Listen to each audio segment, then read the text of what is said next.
Well, good evening everyone and welcome to In Studio Live, the 35th edition, and we're looking at street photography. So first of all, welcome everyone, and welcome. Do say hi in the live chat if you haven't done so already. Like to try and welcome people by name in there. I'm sure I've probably missed someone.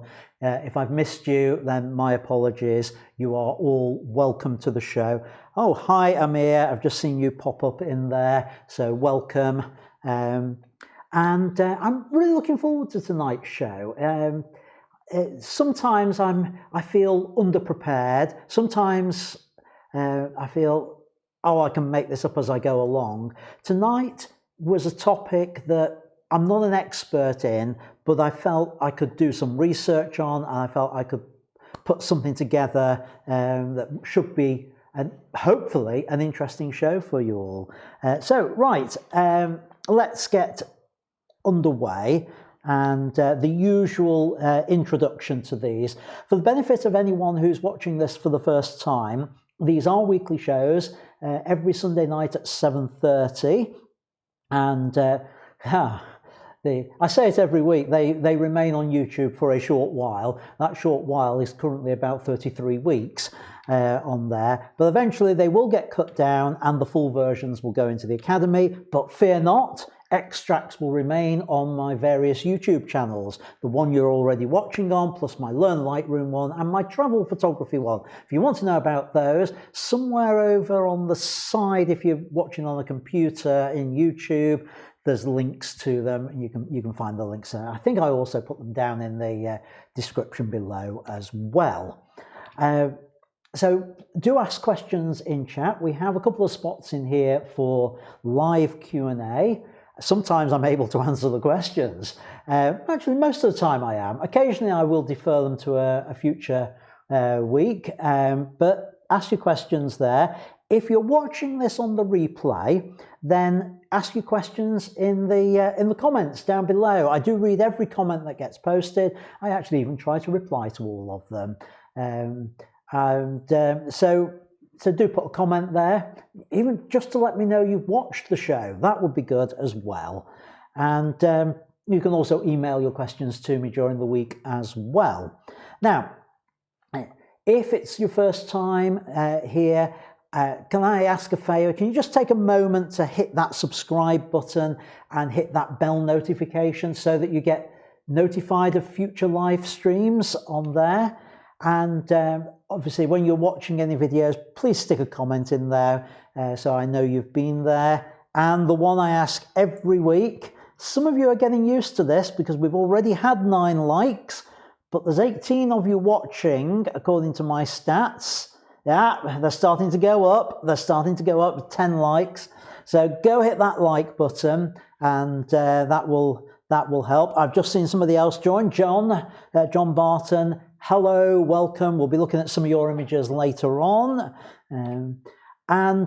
If you've got the opportunity to share the links to the shows and let people know all about it, then please do so.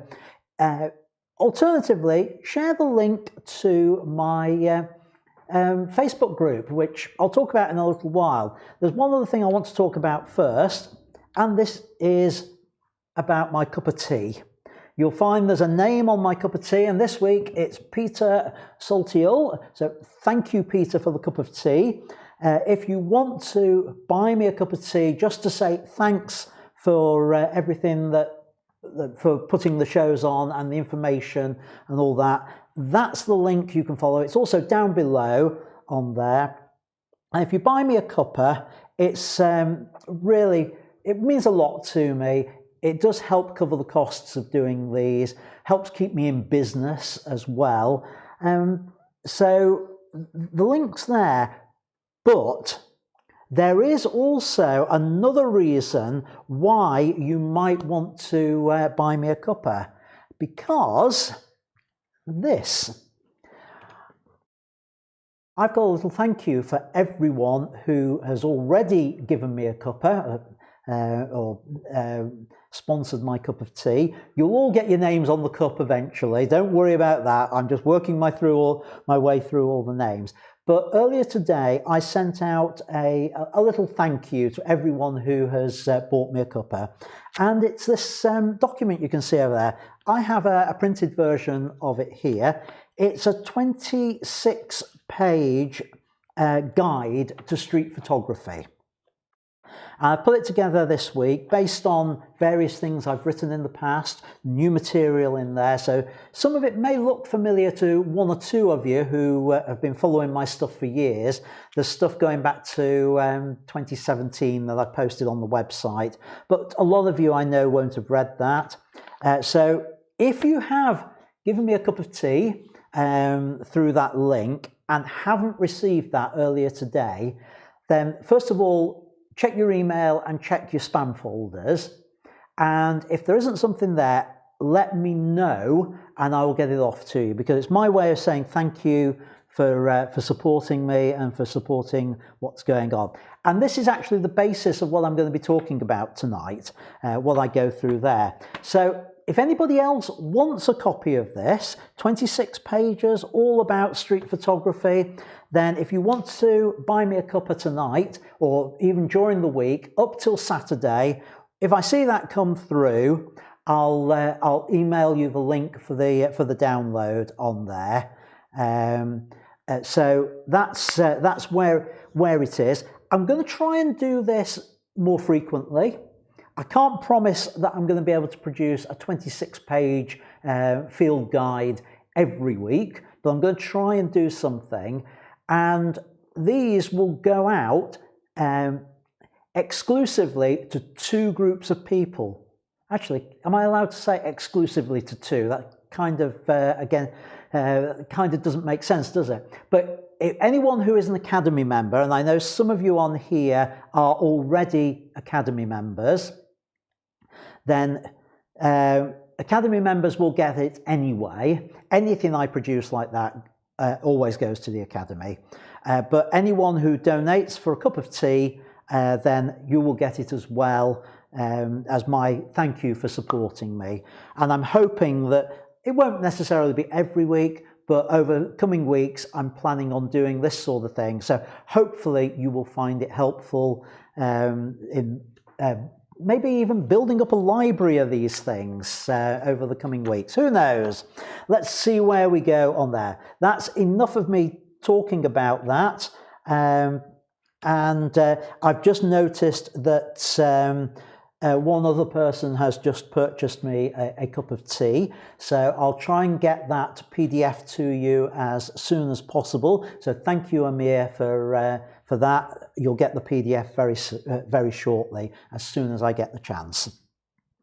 Again, I think most of the people here are already aware of this, but I have a Facebook group, and that's the link to it.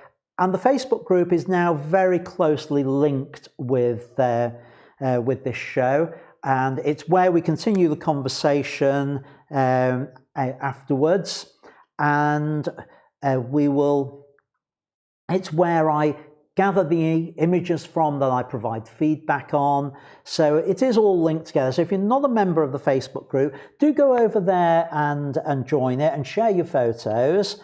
And I tend to put up information on there on what's going on, what's coming up, and things like that. So there, I also have a weekly email newsletter. Yeah, right. It's supposed to be weekly. It will go back to being weekly, but I just haven't got there at the moment. I've been putting my efforts into just getting the live stream going and getting that publicised. So that's the reason for that. So anyway, let's get on with this week's show. What have we got? Well, street photography, and I'm dividing it into 3 sections within the show, and hopefully I'll get through all of them tonight. I've got 2 sections of image feedback from images that you've been posting on the Facebook group during the week. I've got the live Q&A, so if you've got any questions, get them in the live chat and I'll try and pick them up at the appropriate time. And I'm going to be showing Peter's second 12020 challenge. And this is the last one I've got. So if anyone's thinking of having a go at it, do it before Thursday, before we all get locked down here in the UK. But after that, when back in December when we're set free, then have a go, and I will share them here on the live stream as well. All right, so Q&A, as I say, get your questions in the chat. Email them if you want during the week, or put them in the comments if you're on the replay. Right, street photography, that's our topic for the night. The first thing I need to say is a disclaimer. I am not a street photographer. Well, I say that. I do it to a certain extent, and you'll start, as we go through, you'll understand how, why, and when I do it, but I wouldn't call myself a street photographer. I very, very rarely, in the UK anyway, go out to do street photography work, and there are reasons for it. I'm going to look tonight in the first section about the ethics of street photography, the rights and wrongs of it, why we do it, whether it's important, why it's important, and all those sorts of things, and some of the problems with it. And for me, one of the key problems with street photography is the issue of consent and invasion of privacy. And I'm going to talk fairly extensively about that tonight, and how I justify some of the things that I do, how I obtain consent. And it's not always by just asking someone. I want to go through that. And I'm going to look at some case studies, some individual images that I've created, and I'll delve into them and bring out a few lessons from those. And one particular thing, which was a series of images that I created at a water fight in the Azores. It was great fun, but I'll tell you about that a little bit later on. It was really fun to photograph and to be part of. Right, let's just start by, I want to start by telling you not about my street photography, but about somebody else's. And that is,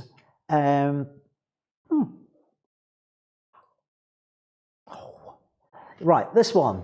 It's the photographs of a woman called Shirley Baker, who died in 2014, and she left behind a body of work which includes a lot of street photography stuff, but very, very specific stuff. And it's all about Manchester and Salford, and she photographed the Salford slums before they were pulled down. And this is the website. The link is on the screen. The link's also in the printed notes as well. Do have a look at it at some point. Some amazing images they've put here. But one of the interesting things I find about it is, if you notice, on just about every shot, there is somebody looking at the camera. Let me go for... Nope, that particular key combination doesn't work in Explorer. Last week I had some problems because Lightroom have now enabled certain hotkeys that I was using for controlling OBS, my broadcasting software.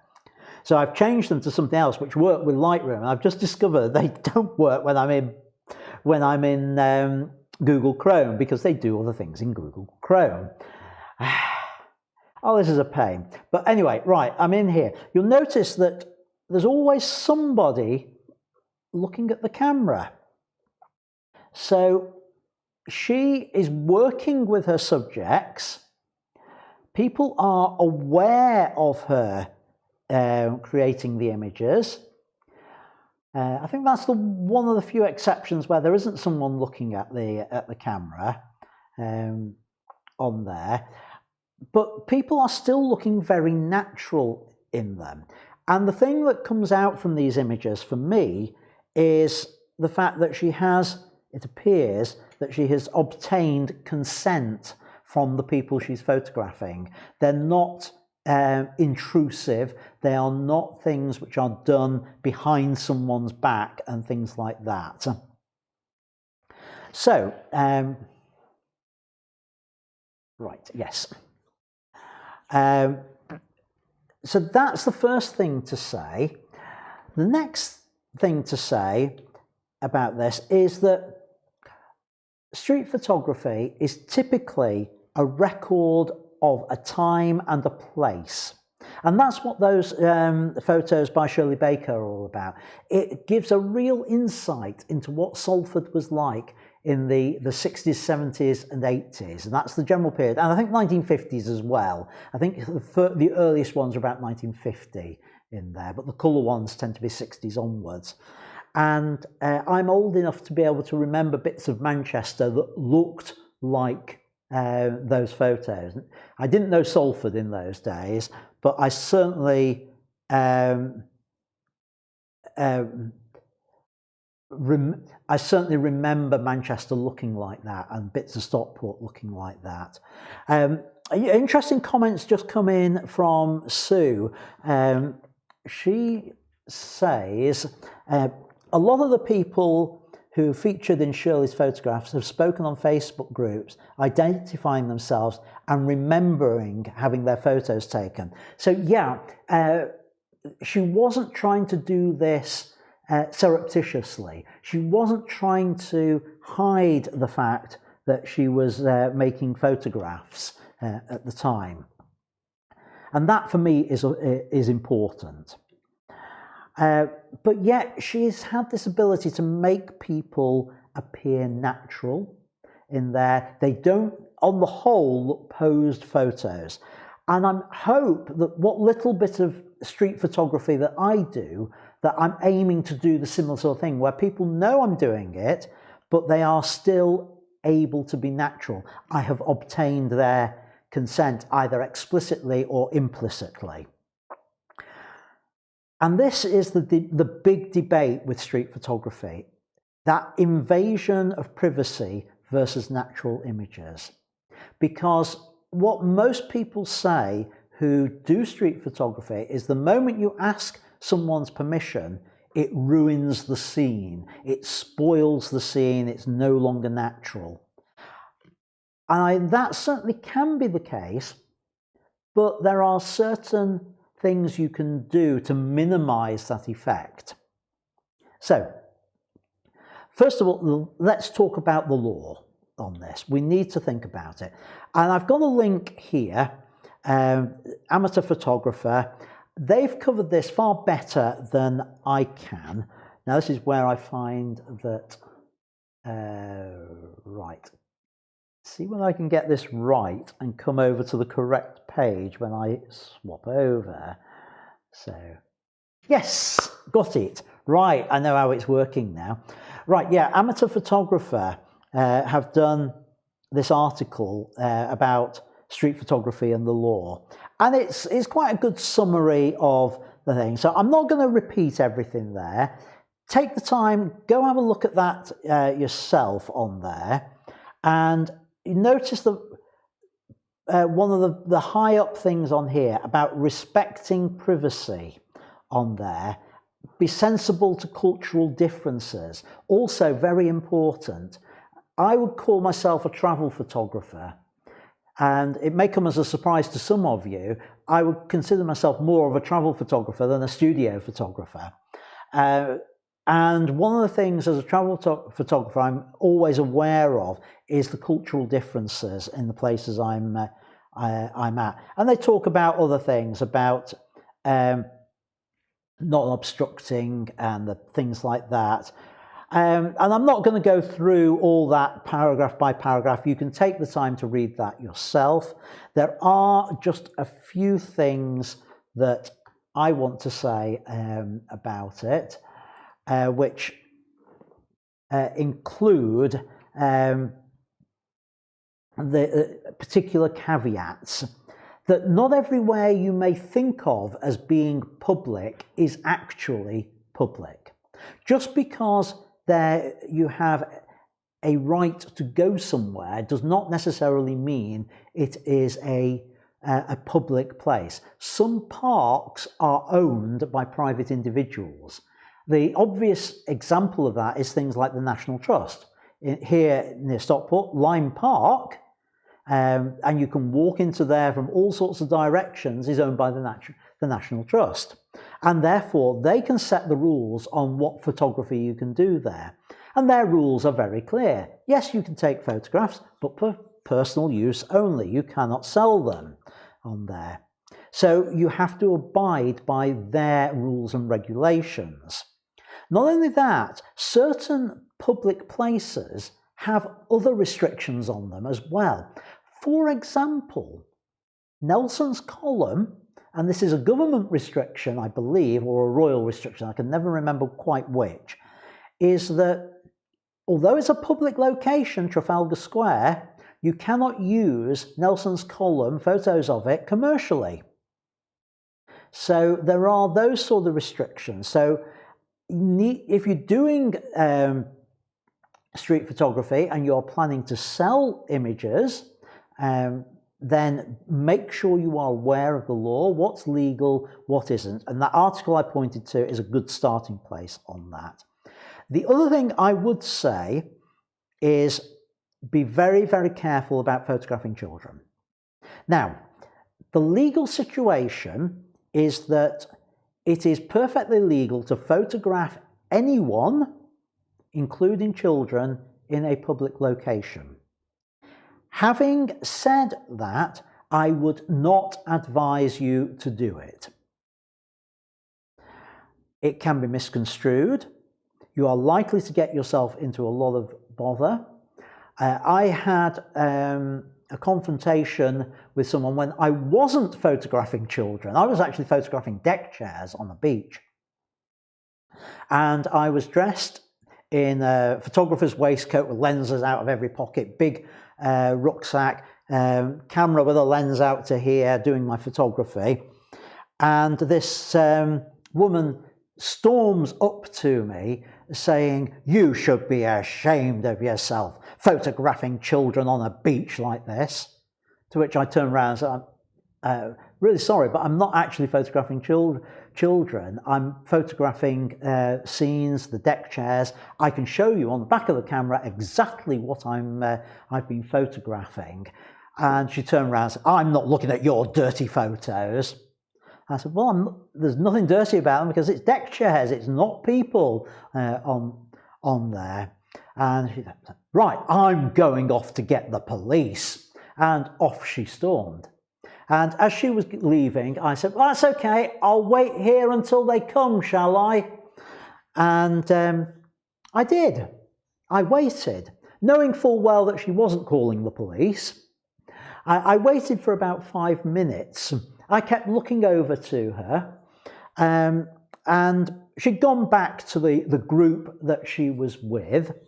So after about 5 minutes, I'd carried on taking a few more shots.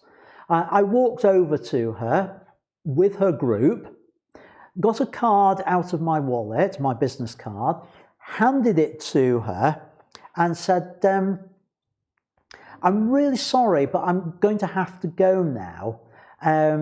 I assure you I'm not doing anything untoward, but when the police come, if you'd like to give them my card, they can soon catch up with me."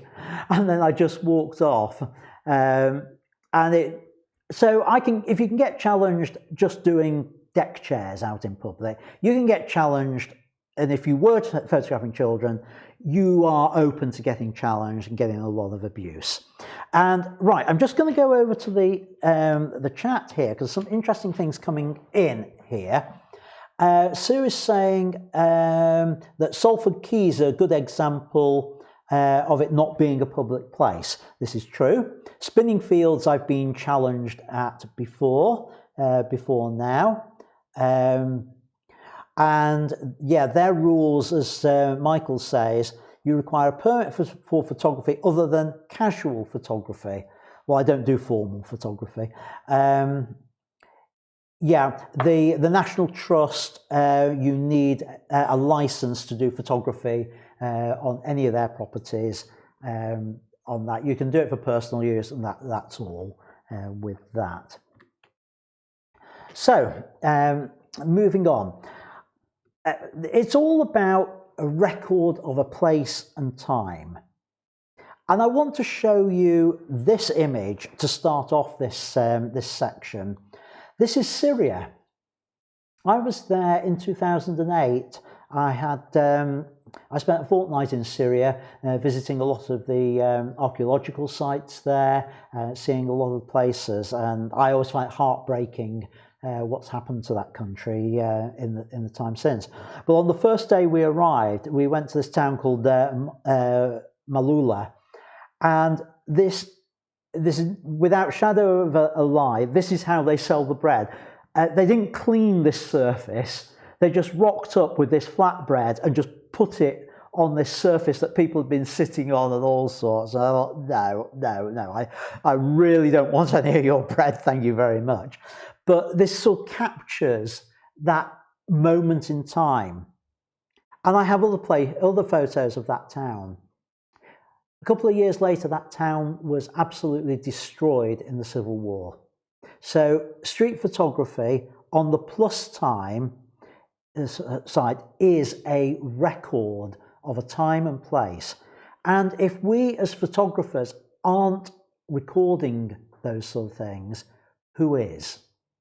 For history, for future generations. But we've got this thing about invasion of privacy, and this is equally valid. And this is the debate, the need for recording and the need for respecting people's privacy. Not everyone wants to be photographed, and we need to respect that.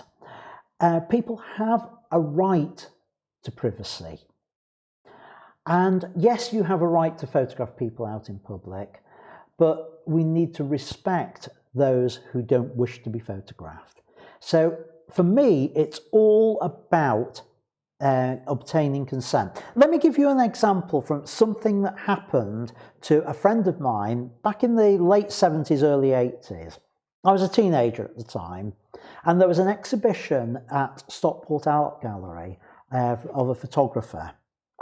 And a friend of mine went to see the exhibition, and she was horrified to find there was a photograph larger than life size of her picking her nose. And she was absolutely embarrassed by this. She doesn't know when it was taken. It was clearly taken surreptitiously. It was blown up and it went on public display. And she was absolutely embarrassed by this photograph that was there in the town centre for all to see. And because of that, that had a lasting effect on me with my photography. I don't want to ever create a photograph that I would not be happy showing to the person who I have photographed.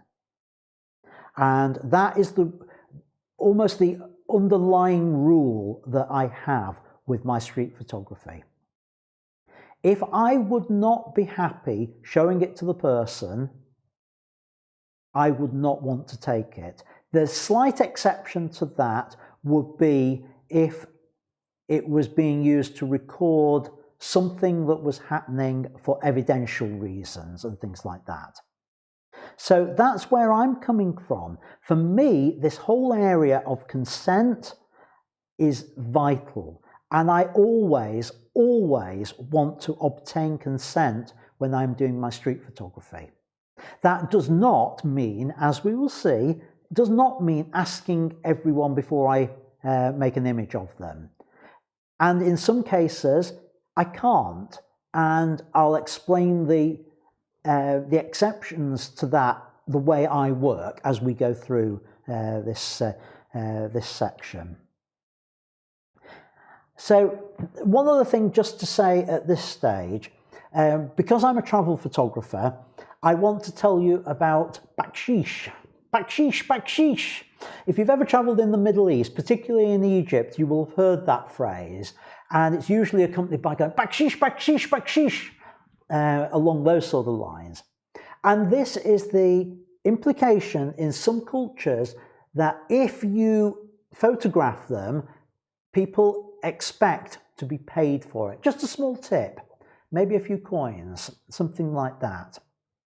And it's that understanding, and I know it's the same when I've come across similar sort of things, not with the phrase Baksheesh, but in South America as well when I've been there, and other countries, in Middle East, not Middle East, in the West Indies as well, that sort of area, on that.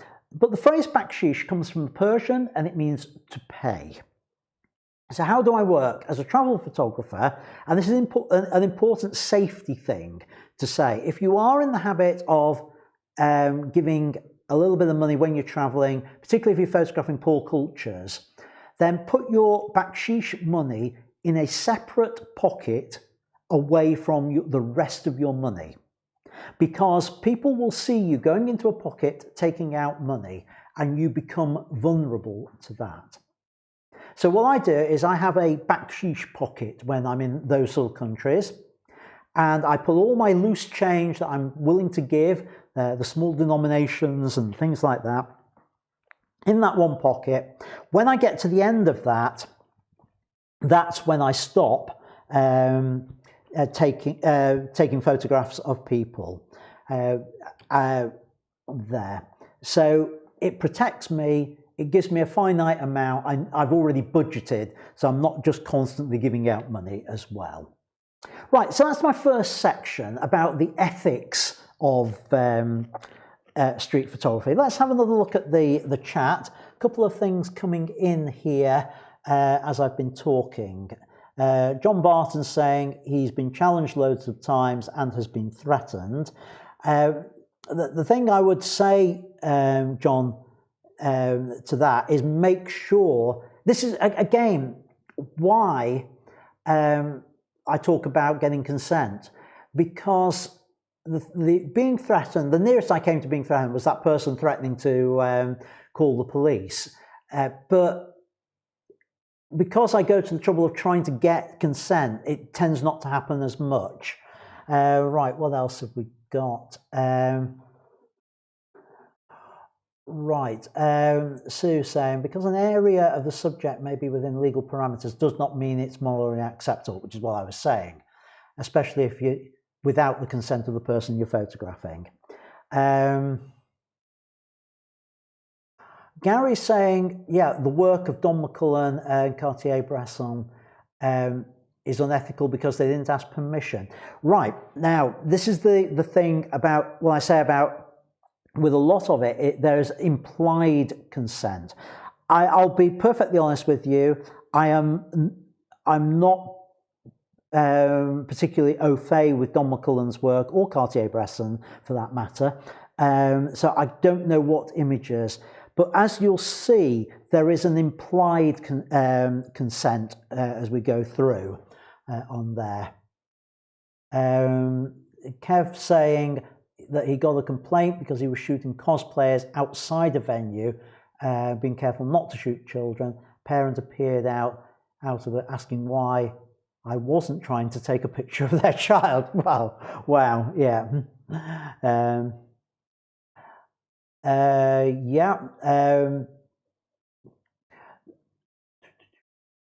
Right, what else? Oh, Kev also saying that his father once got chased by a guy with a dancing bear because he refused to pay. Yep, right. Sue saying that the unethical images are the unflattering ones. It's all about, is this an image you'd be happy to show to that person? And I think that's, for me, is the thing.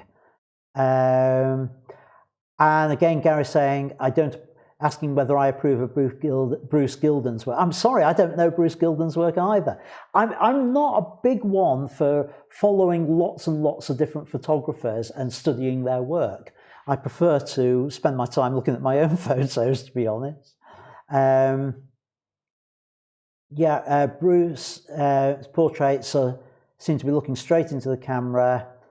So most likely with given permission. Yeah, okay, it's that implied consent on there. Right, okay, let's take a breather from me talking. Well, I am still going to be talking, but let me go over and have a look at some of your images in Lightroom. So let's see if I can get this right. Now I've changed all my shortcut keys. Yep, here we go. Though, and that shortcut key doesn't work, it also has another function, which is the page up and down. Right, okay, anyway, I'll carry on with this. Let's have a look. And, right. This one, oh, I'll do it slightly differently, yeah. From John. Person looking at camera, smoking a pipe. Right, just a few comments for you, for John, about this, and I'm slightly reluctant here because I always feel almost as though I'm picking on you some weeks, John. I don't want to do that, but your work that you're posting to the Facebook group is very variable.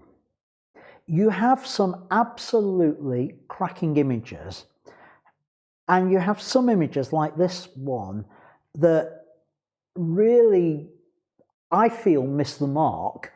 And let me try and explain.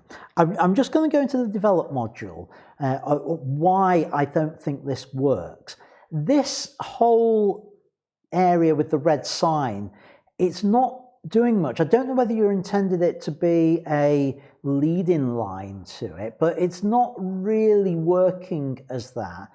And the subject is clearly the person who's very, very small in the frame.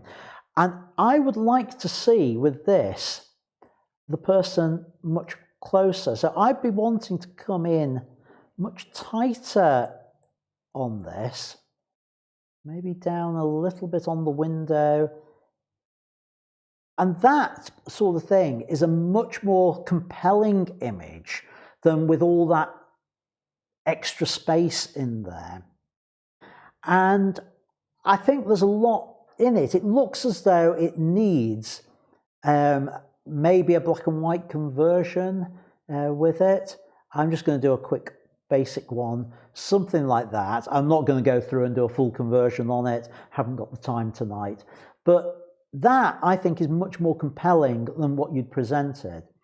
And even in colour, that little bit of a crop on there. And what I want to try and encourage for you, John, is look at your own work and try to be objective about what you post. I've said this before, and that it is still true. If you post a lot of images, what you will be judged on is your worst image that you post in a collection. So think very carefully which ones you choose to put up onto the Facebook group, because I'll be honest, it was a little bit of a surprise to me when I was selecting my images this week. I saw this one, I thought, oh yeah, another one of John's. I don't mean that in a derogatory way, but then I moved on, and some of your other images are really, really good. And you are a good photographer, but you're not, I just get the feeling that you're not editing yourself in terms of saying that one's a good image, that one I failed on. And somebody once said that the difference between a professional photographer, such as myself, and an amateur, the only difference is you don't get to see the rubbish shots of the professional. We've just learned not to show all the bad ones. We've just learned to hide them. I've taken loads of images like that smoking man. I've taken considerably worse images than that smoking man. And you won't see them because I edit them out. And that's something I want to encourage you to do on there. Let me move on, because your next image, this one, if I can bring it in a little larger, the concept here is absolutely brilliant. And what you've got here, the idea of the photograph of the presumably homeless person reading an article about the police cracking down on beggars on the street is absolutely spot on. It really tells the story. And I really like how you've just put the person on the edge there, because the individual doesn't matter in this. That sounds horrible, sorry. But it becomes a generic homeless person. But I would really love to see the whole of the dog in there. And the fact that you've cut the dog's head off, to my mind, just ruins the image and spoils the image. Sorry, again, I'm being really harsh here. But I want to push you, because you have got some fantastic images and you are producing good work on there. And the concept of this is well spotted. It just needs that extra bit with the execution on it. So sorry, that's I hate giving negative feedback, I really do. So my apologies, John, on there. But concentrate on, you've got some really good images and you have posted some good images. Concentrate on those. Peter, you're another one that I want to try and, again, push a little bit. I'm very similar to John. Some of your images can be a bit of a mixed bag.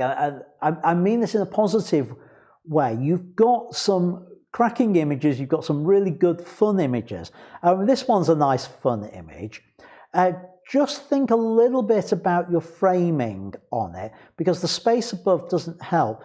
If you'd have framed this, I'm going to frame it a little bit tighter on here, but if you'd have just tilted the camera down so you got a little bit more at the bottom on there, let's see, yeah, full screen.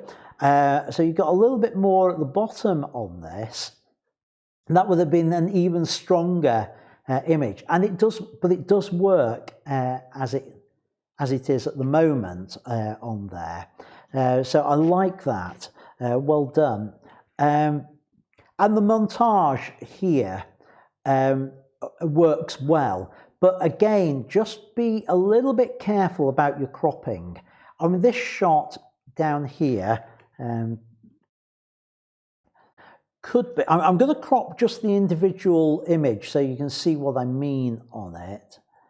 It just needs to be that little bit tighter. That elbow is getting in the way of the shot. Bring that down and you've got a much tighter, better image for that little bit of a crop on there. Reset that. Watch fingers on the frame. Now, I might give you the benefit of the doubt on this one because it's a square crop, but just watch those fingers just being cropped off. Personal pet hate of mine, fingers just out of the range of an image on there. But a nice selection in there.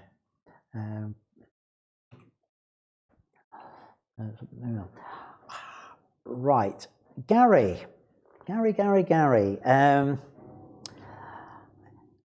I know this is an experimental one, and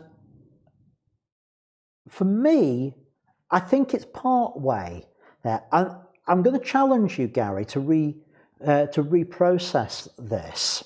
See if you're up for the challenge. How I think this would really work is if this effect of the weave was just on the person's face, maybe down into the neck as well, but not on the background. And that would give a really interesting look to it. But more than that, once you've done that, here's the big challenge for you, because I'm not going to tell you how to do this. But if you can then warp that weave around the face, and I'll give you a couple of buzzwords to think about. There is the warp tool, and you might be able to do it using the warp tool, but there is another tool, and I can't think what it's called now. It's basically you create a map of, effectively you do a monochrome version, and it allows you to warp it based on where the shadows are. And I blowed if I can think what it's called. I was going to say it might be called texture map. I wanted to say gradient map, and then I realized gradient map's something completely different. Might be texture map on there, but if you can do something like that, I think that will create a really interesting effect here. Maybe a slightly smaller weave with it as well, but try something like that with it, but don't extend it onto the background. So it's just the person's face as though it's made up of cloud. But other than that, it's an interesting idea, but I think you need to take it to that next level on there, and that's the challenge. Have a go at that, and if you do manage to do it, please post it so we can see what you've achieved. Great image here. This is one of those. It's still street photography. It's also travel photography and black and white and all that. And the person in the background is almost anonymized in there. And it's nice conversion. You've got all the verticals vertical on there as they should be. That's all been corrected. Really nice shot. Nothing more I want to say about it other than well done, Gary, on that. James, I don't know whether you watch these or not. I know we had a little bit of a discussion about this online, but I wanted to show this for the benefit of other people. This image is an older image, but James has used the color grading tools in Lightroom to create this color effect on there. And that's using this new panel. And I've not yet got my head around it completely. I can just about make it do some of the things I want. I need to do a bit more research, a bit more practice with it. And once I have, I'm going to do a tutorial on it to show how that all works on there. I will teach that. But James has done a really good job with this, and it gives it almost a vintage look to it. I would say almost a 1970s look to the color grade on there, which works well with the look of the people in the shot as well. With it, it looks as though it's from that older period of time. And oops, I'm moving on. Bill, now Bill tends to be watching and lurking, so I'm not expecting a comment from you, Bill, but I found this a very difficult photograph to comment on for multiple reasons. The idea of the person begging and the people that almost look as though they're trying to ignore, and then I felt uncomfortable because I know that's what I tend to do as well, and I just sort of found it hard. I know it's in Germany, I believe, on there, and I know you've also played around with the color toning on it as well.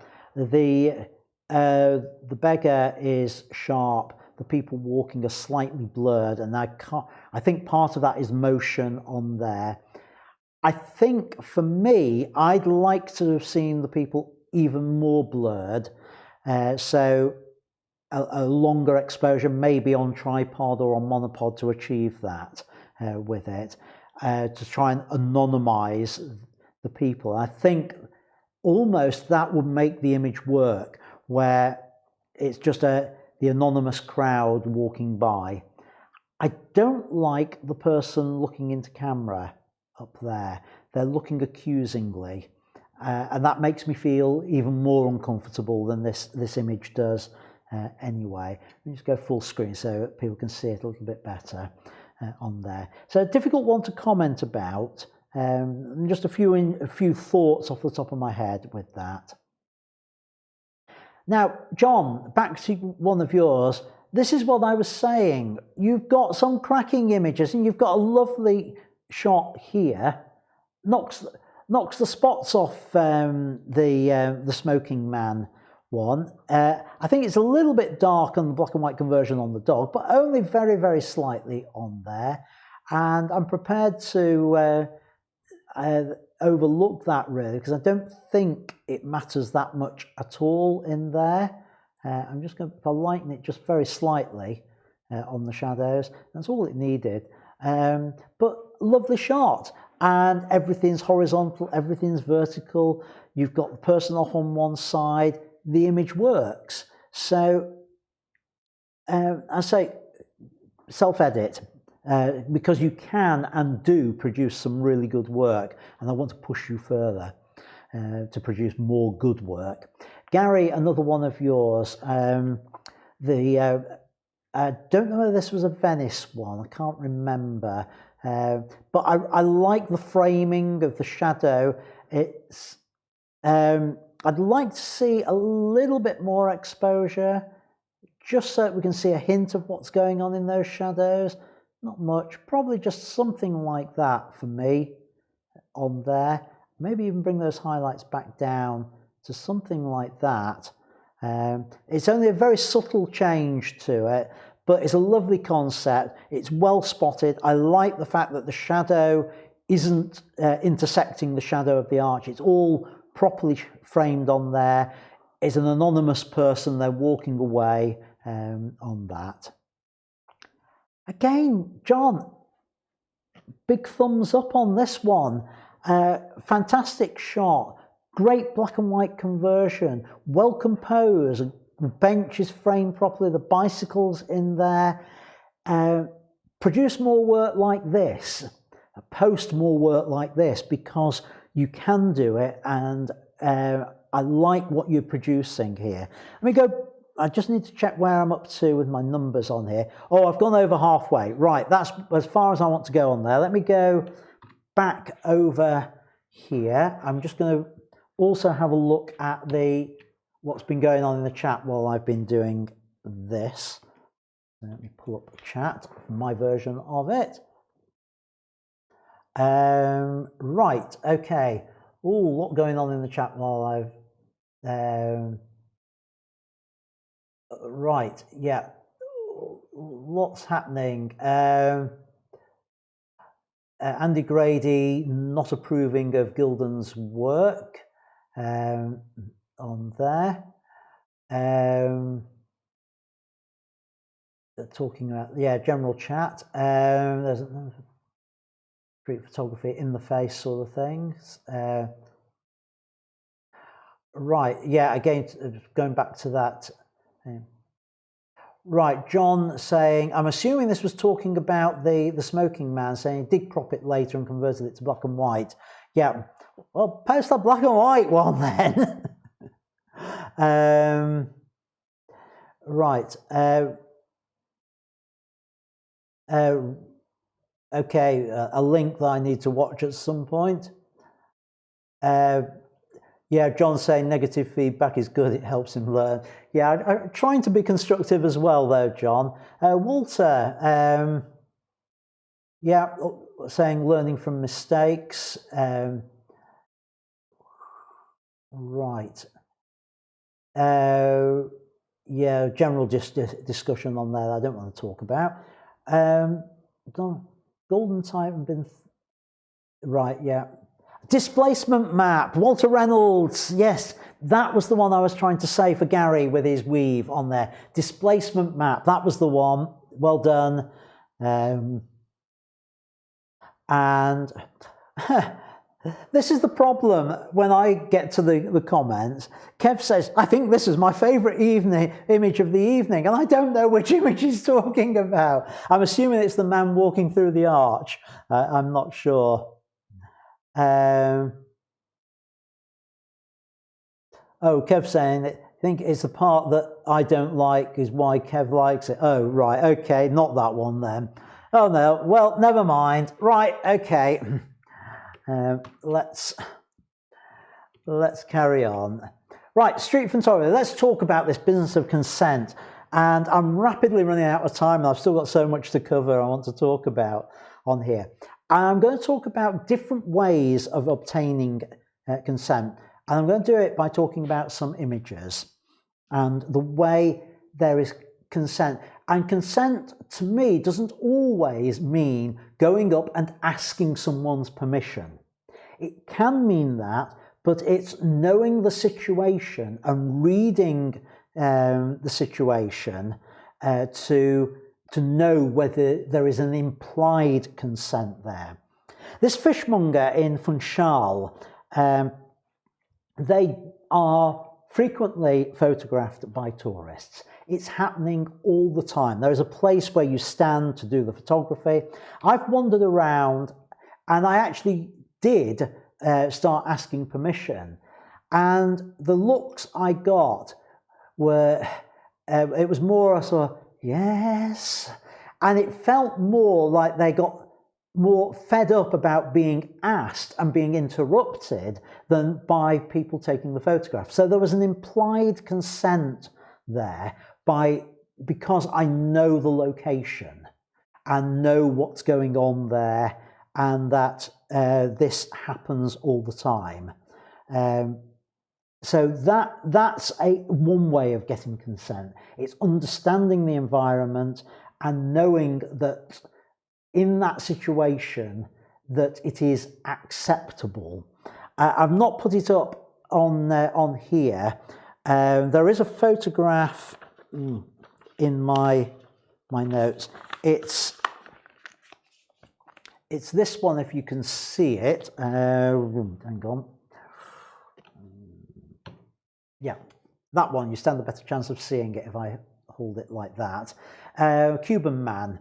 When I was in Havana, I had a tour guide with me who was a photographer there, and he took us on a day going round photographing and effectively doing street photography as well as travel photography there. And I was asking about permission to photograph people, and he said, "Oh, here in Havana, people just expect it. He said, there's absolutely no problem. Just photograph whoever you want. You won't have any problem doing it." And so I did. So there was that sort of that consent by it being acceptable, the social acceptability of it in that location at that time. Another one, a different type of consent here. This is where the people are aware of you as a photographer, and effectively they were asking to be photographed. They spotted me on the balcony. This was in Mindelo in Cabo Verde, and they spotted the camera, white lens on there, and they waved and wanting to have their photograph taken. So I did the polite thing and took a photograph of them. And so there is that. And those sort of situations are actually quite good for obtaining consent then for the more natural shots. You've got somebody who's waved and said, "Come on, take a photo of me." And maybe I'll hang around. I didn't do it with these two guys, but I'll feel comfortable watching for the unguarded moments, the relaxed moments, and continuing to photograph them when they're not posing for the camera. Now, there are other times where it is absolutely impossible to ask permission. And this is an example of it. I was attracted to this group of people because of the primary colour of all the t-shirts, but I felt this was not inappropriate because A, they're small in the frame, they're facing away, and if I was to call out to them, the shot would have been gone anyway on there. And so they are anonymized in that particular shot anyhow, and they're so small in the frame. You could equally argue, in fact, for me, the shot is as much about the boats as it is about the people, and also as much about the egret at the bottom as well. So it's a whole composition. So I didn't ask explicit permission there because I didn't feel I was invading their privacy in creating that shot. This is a slightly different one. Again, the captain of a boat. I was escorting a group of tourists from the ship on a tour into the Amazon rainforest, and we got there via this little shuttle boat, and here was the captain. I spent most of the time sitting in the seat effectively alongside the captain, and I had various lenses on. I was doing a lot of photography, and one of the things I did, I didn't want to engage him in a conversation about can I take his photo or not, because he needs to be concentrating on the boat, not trying to pose for me, which can happen when you ask for permission.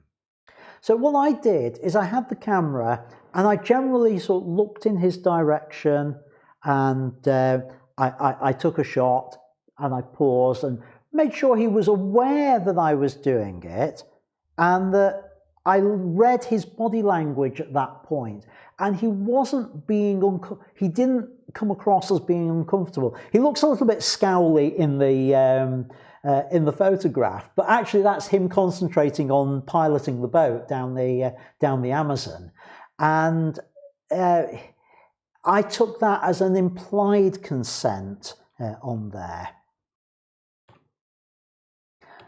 with that. Here's a different one, the cyclist. We'd just come ashore at Paratins, I think it was. We'd used boats to get ashore from the ship, and I'd just walking along the jetty, and this cyclist came along and stopped and looked in my direction. I got the camera out, and I used that universal gesture of indicating between the camera and the person for me to take the shot, and he just looked over his shoulder and grinned, and I got the shot. But it does, although he's aware of me, it looks a relaxed pose that he was in, so I was very happy with that. So that was a very positive form of consent on there.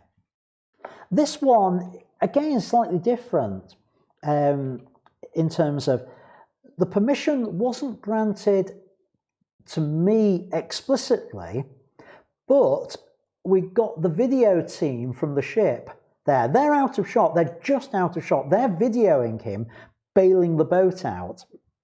And this is Alta de Chao, and there'd been a big heavy rainstorm. It just stopped at this point, and this fisherman was bailing all the water out of his boat. And the video team, the photography team from the ship, were videoing him doing it. And I'd seen that they'd asked permission beforehand and all that. So I was further off when I realised what was going on. And I thought, well, I don't need to ask permission at this point. It's already been granted to other people on the ship, in fact, the official photographers on there. And for me to call out or to go down and ask would actually ruin the shot for the video team and to interrupt what they were doing to obtain consent that was actually already being given. So I left this one and just photographed it as it was. Then you have other situations where it's not, I would say, comes under the category of general public not doing anything that's going to be that's an invasion of their privacy or anything. So these bikers, it wasn't possible to obtain permission from the guy cycling down there. How could you do it? So I got the shot. He was aware of me, I'm sure, He didn't sort of scowl or anything like that. He didn't look uncomfortable with me pointing a camera at him, and I took that as an implied consent on there. No objections made. The final one I want to talk about is what I did with this nut seller on the market stall in Belém in Brazil. Again, part of the Amazon cruise. And the technique is one I will use a lot with when I'm traveling. And that is, if I'm going to buy a souvenir or buy something from a market, I'll walk round and try and find the most photogenic stall to buy it from. And then I will buy whatever I want, and as I've paid, I'll usually have the camera around my neck. I'll then say, oh, can I take some photos? Or gesture, depending on whether I can communicate in English or not. And permission will be granted that way. You'll find that most market stall holders will not refuse if you've just bought something off them. So it's a great tip to save your souvenir buying to when you've found interesting people and places to photograph. So that's how I did it. I made the purchase and asked, and I did it that way. It's not my best shot by any means, but it was a good one for to illustrate the point. Right, let me take a breather. I wanted to share with you Peter's second 12020 challenge on there. If you want to have a go at it, then the instructions are a couple of quite a few videos back now. Basically, you've got 2 hours to do, that's your 120, to create 20 photos, no deletions, so they've got to be consecutive frames, and no retakes. Every image needs to be a different subject, and you agree to show the images. In other words, you retransfer them to me, and we end up with a slideshow that looks something like this. And this is Peter's second one, also somewhere in France. And again, I'm sure you gave me the location. I just forgot to note it down again. So here we go, Peter's 12020.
Thank you for that, Peter. Really enjoyed looking at those. I'm afraid I haven't had the chance to look at them in as much detail as I would like, but there's some nice shots in there. And I'm going to nip over to Lightroom and just want to, as I have done with all of these 12020 challenge, just want to comment about a couple of the images in the set. So, yes, I got over there without any problems. There's a couple that really sort of stand out to me. believe it or not, I really like this one of the supermarket trolleys. I set myself a little bit of a challenge a few years back while I was travelling to try and photograph supermarket trolleys in unusual locations. I kept seeing quite a lot of them in different places. So this I quite appreciate. I like the abstract nature of it on there. And similarly on the abstract front, this one, the water and the ripples in there, I think it's a little bit underexposed on there, but I do quite like it. The texture of it would make quite a nice background shot. Others that I've seen in here that are interesting, yes, the shadow. Again, I'm a sucker for good shadow shots, and that one works nicely. Again, I think it needs possibly a little bit more contrast in it, and definitely a bit more clarity on there. Just a touch on the exposure. One thing just to think about with, I think this applies to a lot of people, and that is to think about the need for exposure compensation. I'm not sure I would have put any in when creating this shot, because actually it's more contrast that it needs. But some shots I'm seeing where exposure compensation would have helped on that. So nice, yeah, here we go. Here's one. You see, that is a little bit underexposed, and that, I think, would be one that would have benefited from a bit of exposure compensation.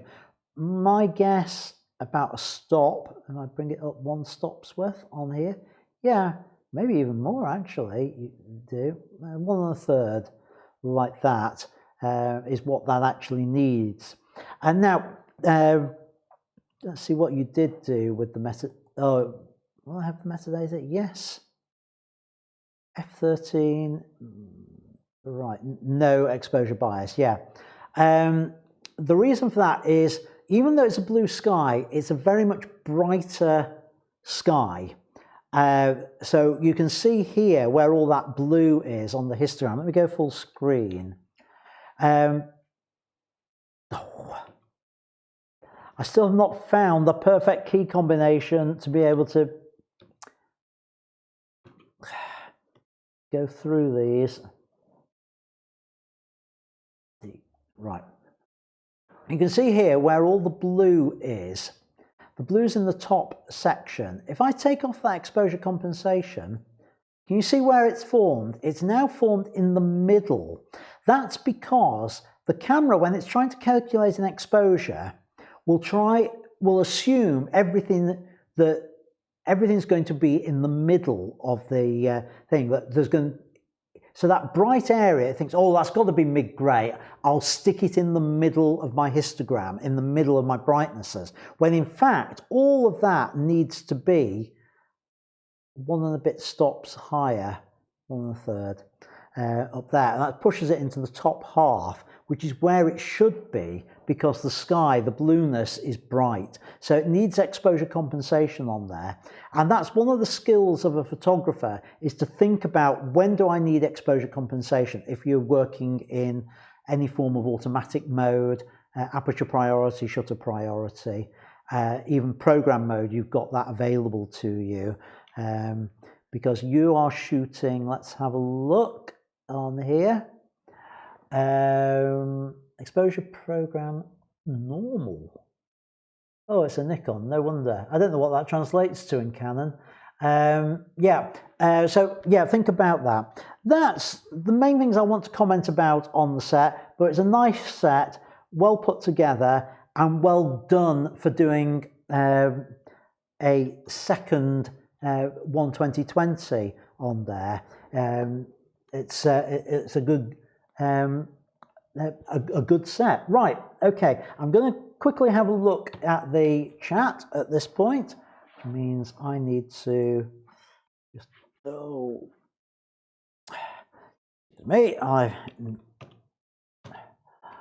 right, that's better. I've got a handle to be able to minimize that. Right, yeah, what's been going on in the chat? Smashing set of photos, Peter. Yeah, absolutely. Well done, good set, etc., etc. Right, okay, so back to street photography. Very quickly, I'm going to go through some images and pull out some lessons from them. I've got some individual images, and I've got an entire shoot, well, not an entire shoot, highlights from a particular shoot, which is a water fight in the Azores. So the first lesson I want to pull out is from Sidi Bou Said, and I'd found this location, and this was more about the location rather than the person. I wanted to photograph these windows, and it was one where I needed to wait for a person to walk past to give me perspective. And sometimes street photography is about waiting and that bit of patience. Wait for the right person to come by, and this person looking at their phone was the right thing. Another example of this, and I think I've mentioned this in the previous live stream, this is it's a cultural contrast. This is in Tunis, in Tunisia. I'd identified the shot with all the belly dancing costumes on there, and I realized I needed to wait for somebody to walk past to make the shot work. So that was the street photography on it. But I got a little bit of luck. And I spotted the woman dressed in the black jilbab coming by, and I thought, that's exactly what I need. And then the bit of luck was that she just looked over her shoulder at the costumes. So it was that contrast between the sexy belly dancing costumes and the very somber religious jilbab look on there that made the image work. The other thing, and I've mentioned this when I've been reviewing the images, think about your editing and your post-production. This is an okay shot of a street preacher, but it needs simplification. The red buildings, red is a colour that draws the eye. So we look at this and our eye is instantly drawn to that big area of red behind. And the people on the left-hand side are a little bit distracted. They're not interested. They're not part of the image. They don't add anything to that shot. So what this needs is an edit. And I did two things. I converted it to black and white and chose a mid-tone for that red, which actually neutralizes that pulling of the eye on there. And I've cropped off the people on the left-hand side, and I just took the chance to tidy up the right-hand side as well. But now, because the preacher and the person at the front of the crowd are dressed in light colours, our eye immediately goes to those two, and it becomes a much stronger image for that simplification, that editing that we do in post-production. This is, again, I want to talk, it goes back to the whole idea of consent, but it's about another technique. And the technique here is what I call ask and wait. I had to ask permission on this because this guy's inside, although it is street photography. I was in the street. He's in a very, very small room with an open door onto the street in Valletta. And as I walked past, I could see here, I thought that would make a great shot. And so I just called to her and said, "Excuse me, can I take your photo?" And he said yes, and he immediately posed for me, which was not what I wanted. I wanted him at work. So there's a little trick here, and I use it quite a bit actually with these sort of posed, where people start posing, is I'll then go, "Oh, just a minute," and I'll play with a few things on the camera, and then I'll look up to the person and say, "Carry on with what you're doing. I'm just going to be a couple of minutes. I need to change a few settings." And I'll spend however long it takes pulling up menus, changing things and changing them back again until the person has relaxed, carried on with what they're doing. And that's what happened here with this tailor. And you can see in this shot, he's now concentrating on his work. There's a little bit of blurring of the hands. He's obviously working in there. I've done a little bit of work in post-production. I've tightened the crop in a little bit because I wanted it to feel a bit more claustrophobic, because that's what the room was all about on there. Let's just talk about street performers as well. And I think it should go without saying, put money in their cap first before you take the shot. And I tend to put some money in, wait for their acknowledgement, and then indicate the camera, and I'm away. I'll get the shots that I want. But here's the extra tip, the bonus tip. Before I even get to that point, I've done something else. Because I don't want to be spending 15 minutes trying to photograph someone, and that's intrusive to them and to the crowds and things like that. Before I even pick the camera up, before I start finding my money to throw into the cap, I'm looking round, and I've already tried to find in my mind where the correct angle is. So in this case, the levitating man, I'd worked out that I needed to be at the front, I needed to be low down so that we could see underneath him, because if I got a position where he lined up with that gap, it wouldn't have worked, that line between the wall and the floor, it wouldn't have worked, it wouldn't have looked like he was floating. So I'd already worked that out before I put my hand in my pocket, put the money in the cap, and got the permission to take the shot on there. So, that was not the slide I was expecting on there. Yeah, I appear to... Oh, yes, that was it. Yeah, before I go on to the water fight, let's finish off those images, your images, and the feedback on there. There's not that many left, actually. So just give me a moment while I get Lightroom back and the right set of images. Yep, here we go. Yeah,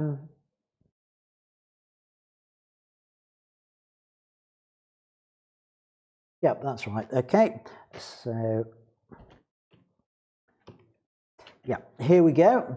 So I'm going to go through this fairly quickly. There's not a lot to add to most of these. There we go, full screen. Why? Oh, I don't understand.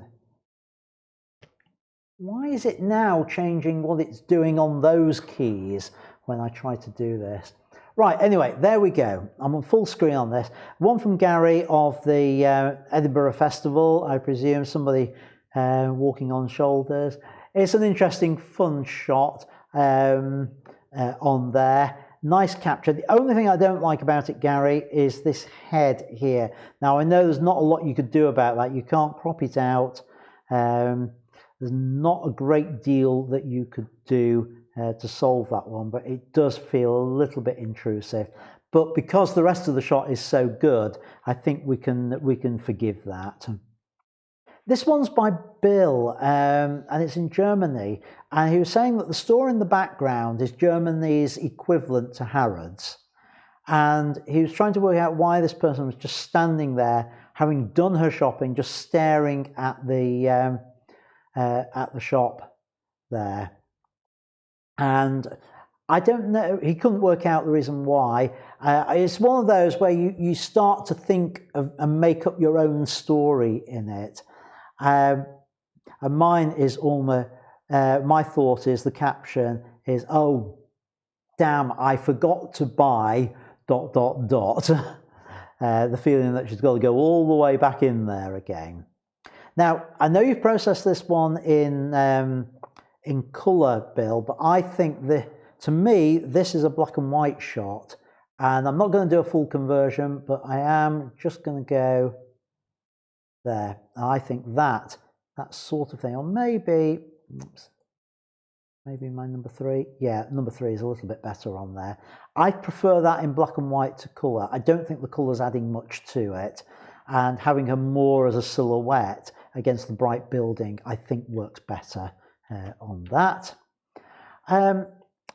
Peter, I know this is a fun shot, but I'm going to challenge you the same way I've challenged John think about self-editing in terms of your good shots. Yes, it's a fun shot, but it doesn't do you justice. Compared to the images you created in your 120/20 challenges, this image just doesn't compete with them. And the challenge is think about, is this one of my best images when you're posting to the group? Because what people will remember are the worst shots, and this one, the subject from what you were commenting about is the cat. Well, the cat's looking away.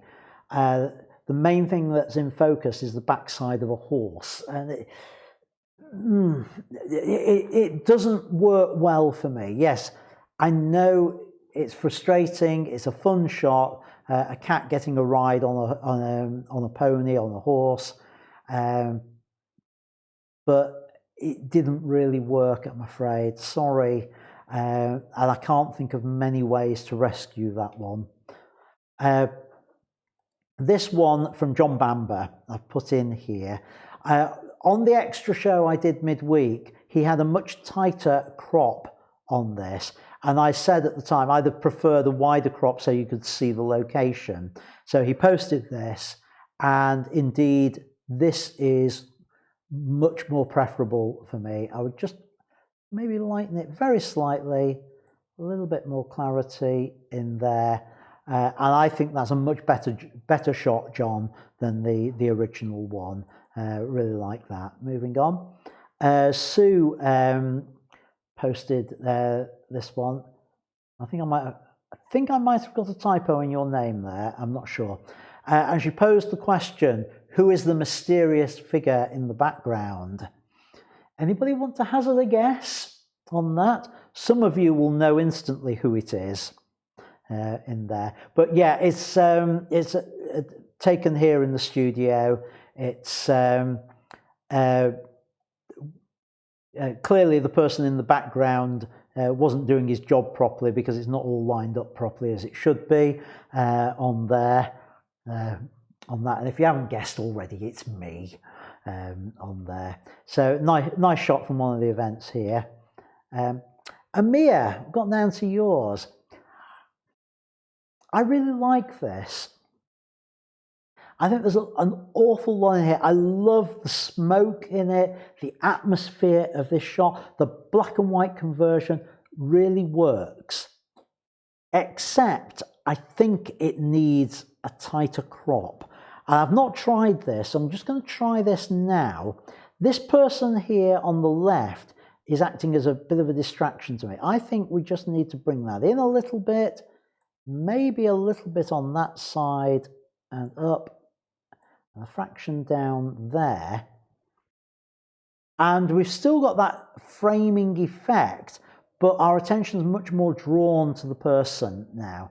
Now, I would probably add a little bit of dehaze to it, which may seem counterintuitive. I just want to see the person a little clearer in there. It's a very, very subtle change on that.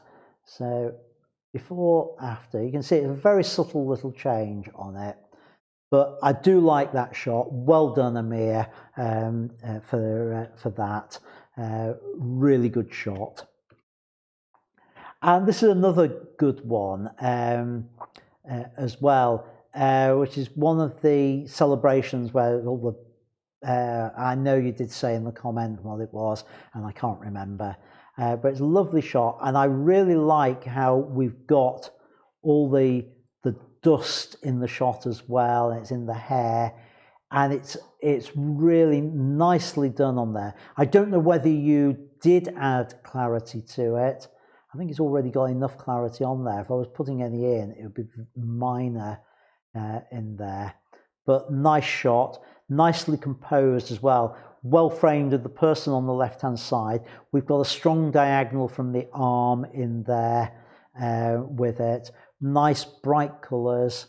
Yeah, I don't want to bring the vibrance up anymore on that. Nothing has really changed on it, so well done, Amir, on that. John, another one of yours. John says he doesn't normally do street photography, but these were photographed in Peru. I'd just watch your exposure a little bit with this, John, because the people are a little bit underexposed, and the camera's obviously picked up on the exposure for the sunlit area. So what I would do with this is I would bring the overall exposure up so that the people now look right, and then bring the highlights down to sort of bring the highlights back to where they were, and maybe just a little hint on the shadows like that, and that just balances that out. So before and after, and you can see almost the only thing that's actually changed is the shadowy areas, just to bring that out on there. But that's a lovely shot, smiling, happy people in that place. It looks like a market to me on there. Yeah, back to what I was saying, Peter. I'm not quite sure what you were trying to achieve with this. It's a shadow on there. I feel as though I am being really harsh tonight, sorry, but you can do better than that. It's not even a sharp shadow, so I think you've got better images than that on there. Bob, nice shot of the kids. And again, this is one of those where I bet Bob didn't actually ask permission on there, but it doesn't need to, because there's an implied consent. It's obvious what he's doing. He's standing there with a camera directly in front of them. But I do like the fact that you've got that unguarded moment where they're looking at different things. They're not all staring at the camera. And my guess might be that this was one of those where you'd either ask permission and then got the shot of them pose and then let them carry on and do something else. But it really works. Nice shot. Just watch how close the feet are to the bottom of the frame. I'd like to see a little bit more space at the bottom, maybe slightly at the expense.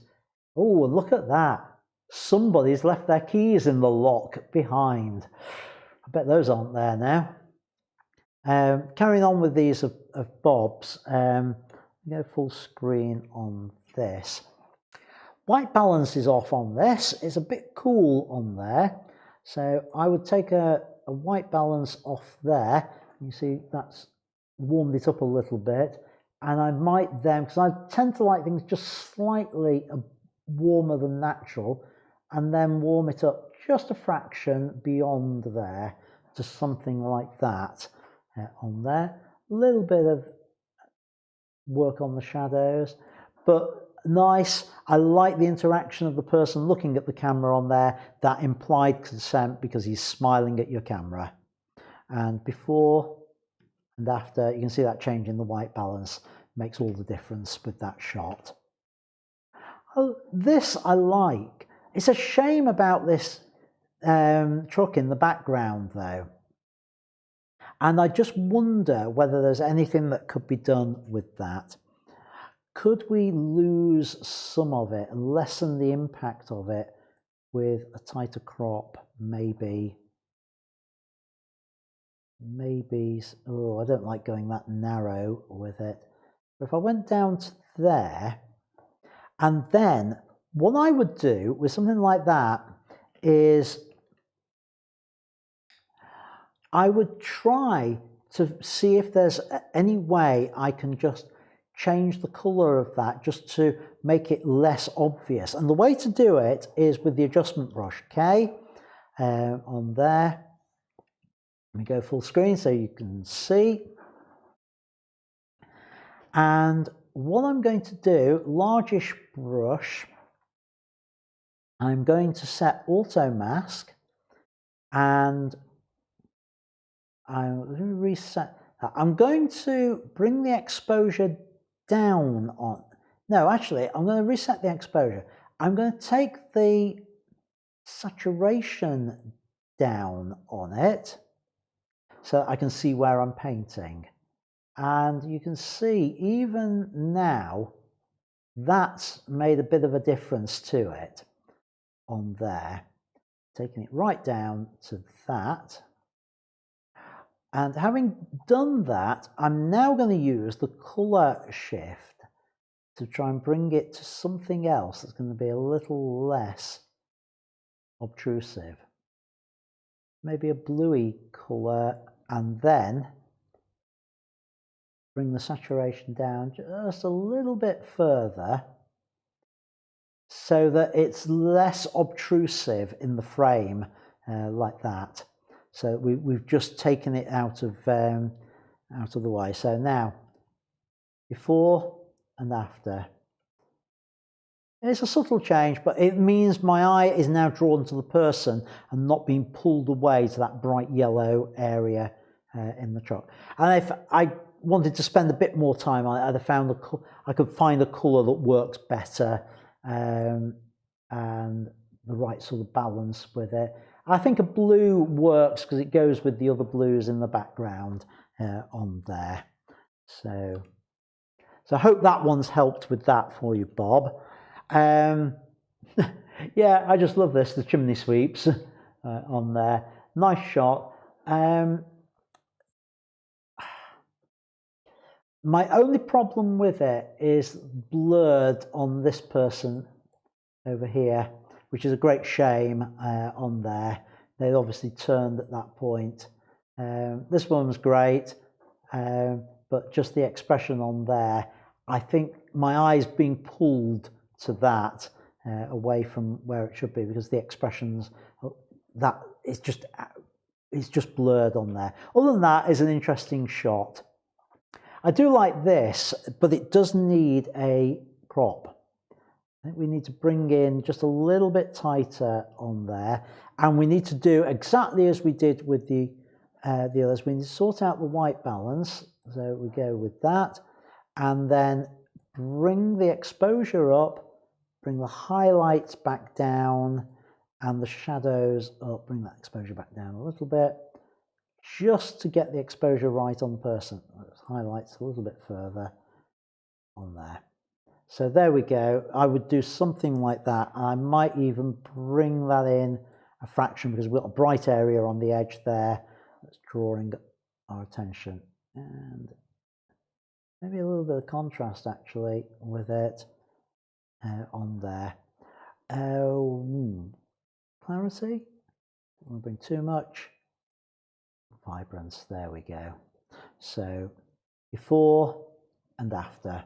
So it's just that lifting of the image in post-production. Again, same with Fagin. Do the previous on there, and again, it just needed a tighter crop and that lifting of the shadows in there, and a little bit of a thing on that. So another good one from you, Bob. And has that taken me to the end? It has indeed. On that,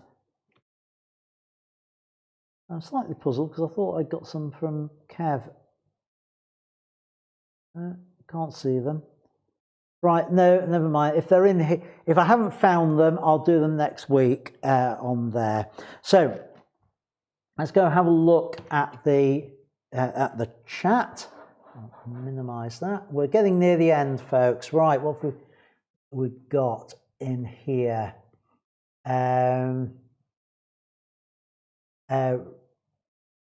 Right. Yeah, the Holi Festival is, yes, I knew it was Hindu on there. Yeah, Michael's just gone. Bye, Michael. Yeah, Bob saying he had consent with the boys through the tour guide who tipped them to sit. Yep, that's the other way. When you've got a tour guide with you, they can broker that sort of thing for you on there. Right. So finally, I'm just going to go through very quickly this water fight and some of the things which lessons from it. Happens every Shrove Tuesday in Ponta Delgada in the Azores. It's a huge event, great fun, and it's public. It's very, very public, and there's this implication that people are out in public, you're going to get photographed. There's people turn up just to photograph it. And it really isn't practical to ask. You can't come up to someone and say, excuse me a moment, but would you mind if I photographed your reaction to that person who's sneaking up behind you to pour some water over you? It ain't going to work. So you have to just take the shots. But it is like a war zone. And I got soaked doing it, but it was all good fun. And here we go. I mean, because it's public, there's the implication you can do it, but the thing to do is to concentrate on the action, and that means thinking about your settings.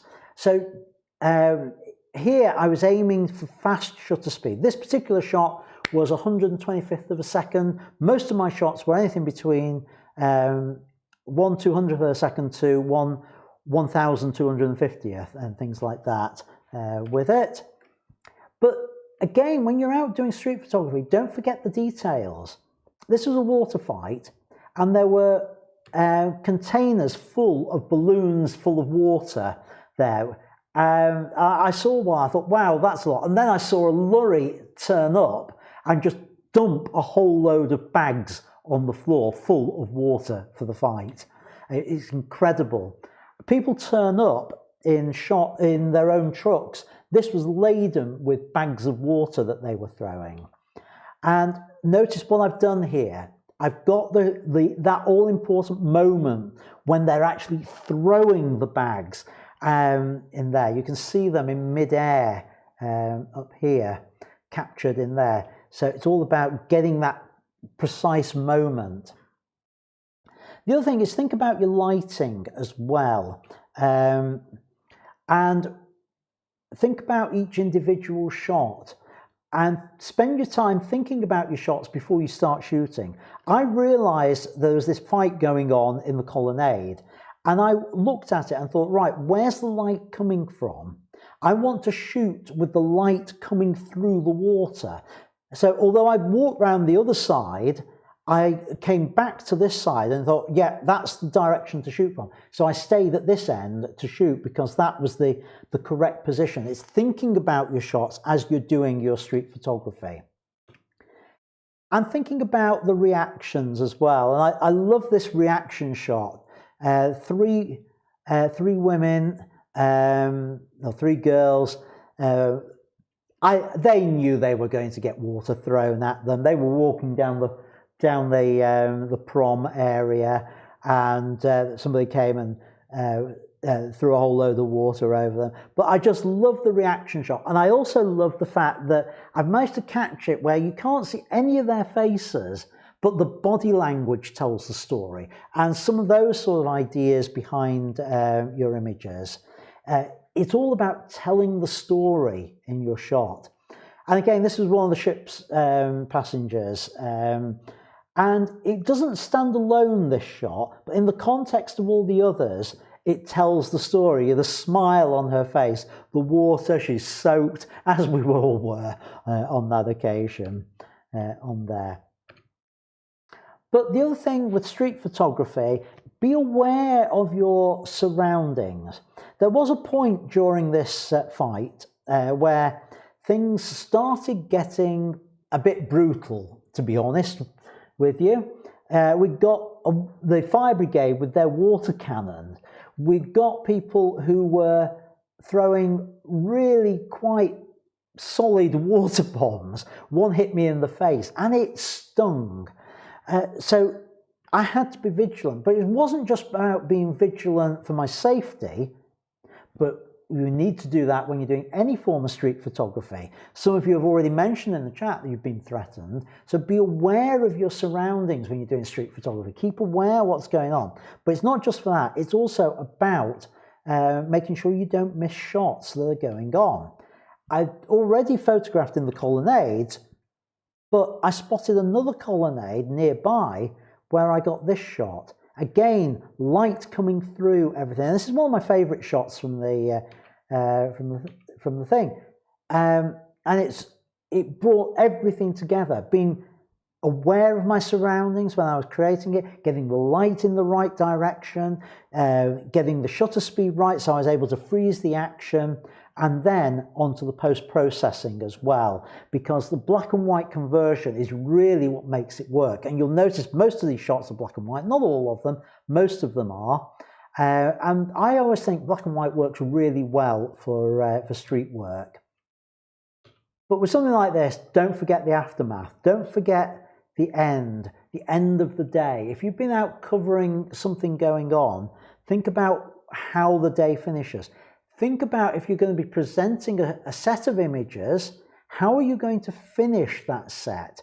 Here, I finished it with the all the bags covering the main street there. You just can't walk for bags and bags of water.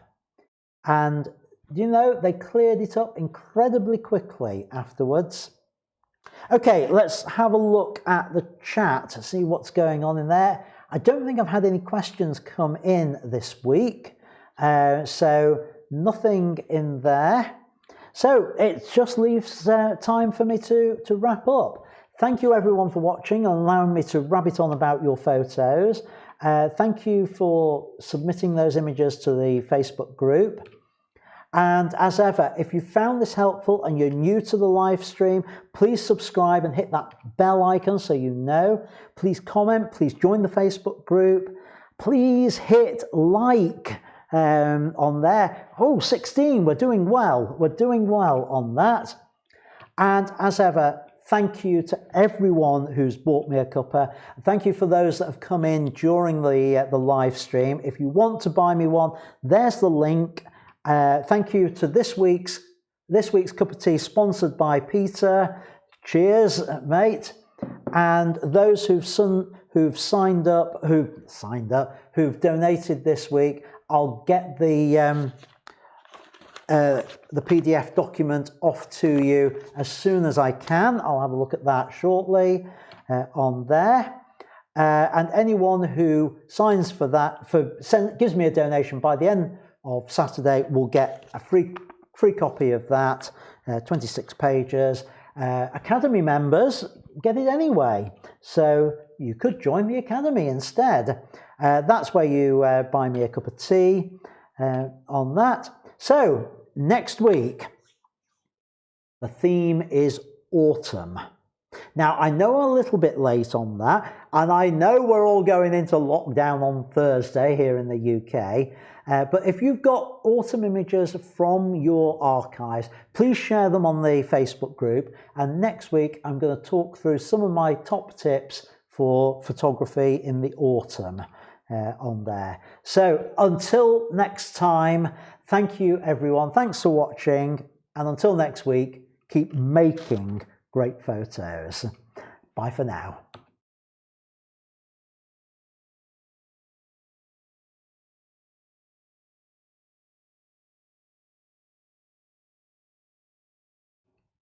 Right, this is where I do the alternative ending for the cut down version. One day I'll actually get to use these and tackle them onto the end.